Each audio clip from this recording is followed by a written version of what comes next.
శ్రావణ పౌర్ణమి యొక్క విశిష్టతలేంటో తెలుసా? ఇంకెందుకు ఆలస్యం, నేను చెప్పేస్తాను, వినేయండి. శ్రావణ మాసంలో అనేక పర్వదినాలు వస్తుంటాయి. విష్ణుమూర్తి జన్మ నక్షత్రం శ్రావణం. ఈ నక్షత్రం చంద్రునితో కూడిన మాసం కావడంతో శ్రావణ మాసం అంటారు. ఈ మాసంలో వర్షాలు ఎక్కువగా కురుస్తాయి.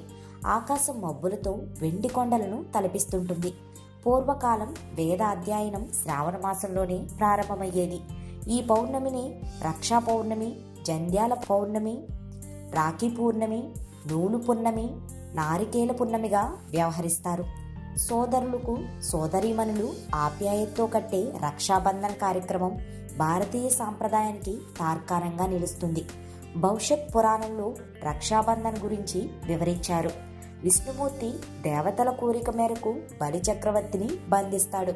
అయితే ఈ రక్షాబంధనం అతనికి రక్షణగా నిలుస్తుందని వరమిచ్చినట్టు తెలుస్తుంది.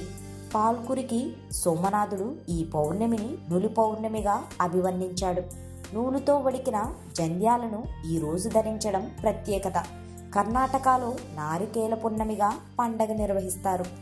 సోదర సోదరీమణుల ఆనందానికి చిహ్నంగా, అనుబంధానికి చిహ్నంగా రాఖీ పండుగ అద్దం పడుతుంది.